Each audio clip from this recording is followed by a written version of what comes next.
Warahmatullahi wabarakatuh. Perkenalkan, nama saya Cepaja Nurjaman, NPM 1000702171111 dari Prodi Teknik Industri Fakultas Teknik.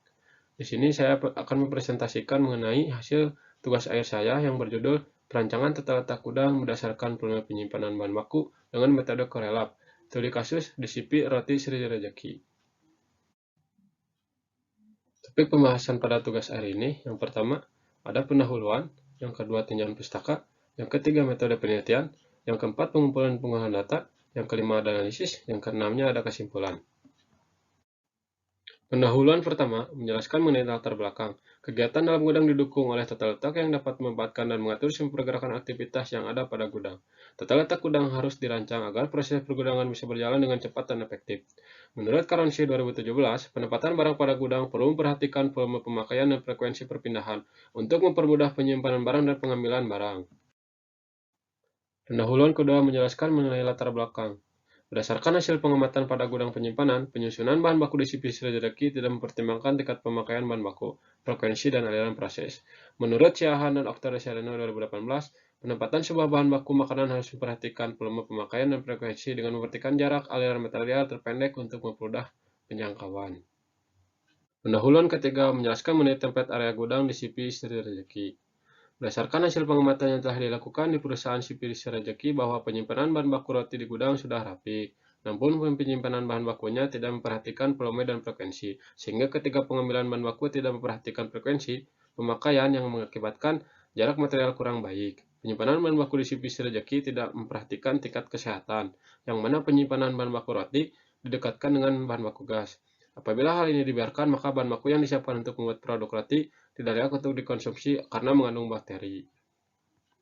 Pendahuluan kelima menjelaskan perumusan masalah. Yang pertama, bagaimana menentukan klasifikasi item bahan baku roti dengan pendekatan ABC inventory. Yang kedua, bagaimana menentukan hubungan kedekatan item bahan baku roti dengan pendekatan activity relationship chart. Yang ketiga, bagaimana cara menentukan tahapan-tahapan untuk membuat sebuah tata letak usulan dengan pendekatan total cost rating. Pendahuluan ke-6 mengenai tujuan penelitian. Yang pertama, menerapkan teori ABC inventory untuk mendapatkan klasifikasi item tiap bahan bakunya. Yang kedua, menerapkan teori activity relationship chart untuk menentukan hubungan kedekatan tiap bahan baku. Yang ketiga, menerapkan teori total cost rating untuk memberikan gambaran tata letak atau inisial tata letak pada gudang CP Sri Rejeki.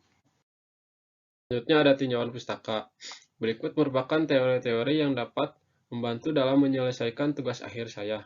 Yang pertama, ada gudang, yang kedua ada base inventory, yang ketiga ada ARC, yang keempat ada real chart, yang kelima ada TCR, yang keenam ada AAD, yang ketujuh ada material handling. Selanjutnya ada metode penelitian. Pada metode penelitian ini menjelaskan mengenai tahapan-tahapan dalam menyelesaikan tugas akhir. Yang pertama ada pengamatan awal, yang kedua ada penyusunan tinjauan pustaka, yang ketiganya ada pengumpulan data, yang keempat membuat tabel ABC inventory serta menghasilkan persentase bobot nilai bahan baku. Yang kelimanya membuat activity relationship chart. Yang keenamnya membuat real chart serta menghasilkan aktivitas derajat kedekatan. Yang ketujuh membuat materi kalkulasi total cost rating untuk menentukan tata letak inisial. Yang ke-8-nya peletakan inisial layout. Yang ke-9-nya ada analisis, serta yang ke-10 yaitu ada kesimpulan dan saran. Selanjutnya ada pengumpulan dan pengolahan data mengenai teori ABC inventory. Bahan baku di CPC Rejeki terdapat 8 macam. Volume pemakaian tiap bulan dan frekuensi didapat dari hasil rata-rata pemakaian selama 1 tahun pada tahun 2021. Unit didapatkan dari jumlah bahan baku dibagi total bahan baku. Persentase unit didapat dari jumlah unit dibagi total unit. Persentase kumulatif didapatkan dari persen unit jumlah dibagi total persen unit. Sehingga didapatkan klasifikasi item ABC. Selanjutnya ada pengumpulan dan pengolahan data mengenai teori activity relationship chart, yang mana teori ini menghasilkan hubungan kedekatan tiap bahan baku dengan mengacu pada skala prioritas yang sudah ditentukan. Selanjutnya ada pengumpulan dan pengolahan data mengenai teori total cost rating. Teori ini menghasilkan urutan penempatan inisial tata letak yang didapat dari nilai TCR paling tinggi hingga nilai TCR paling rendah. Selanjutnya ada pengumpulan dan pengolahan data mengenai teori area allocation diagram. Teori ini menghasilkan gambaran tata letak usulan yang mengacu pada urutan penempatan pada total cost rating.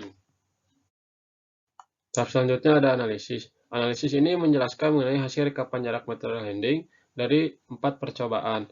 Dari 4 percobaan, didapatkan hasil dengan jarak terpendek yaitu pada volume pemakaian dengan jarak sejauh 61,6 meter. Itu kesimpulan mengenai tugas akhir ini. Yang pertama, penentuan klasifikasi item bahan baku roti dengan pendekatan ABC inventory. Pemilihan batasan kelas ABC inventory dipengaruhi oleh volume pemakaian. Apabila nilai volume pemakaian semakin tinggi, maka prediksi juga nilainya tinggi. Yang kedua, penentuan klasifikasi ABC inventory terhadap ARC perlu memperhatikan dua hal, yaitu volume bahan baku dan frekuensi. Pada penelitian saat ini, volume bahan baku dan frekuensi sama jumlahnya. Berdasarkan hasil penelitian bahwa total letak udang berdasarkan volume dengan total jarak 61,6 meter dapat dipilih untuk menjadi sebuah total letak usulan. Sekian presentasi yang dapat saya sampaikan. Mohon maaf bila banyak kesalahan. Wabillahi taufiq wal hidayah. Wassalamualaikum warahmatullahi wabarakatuh.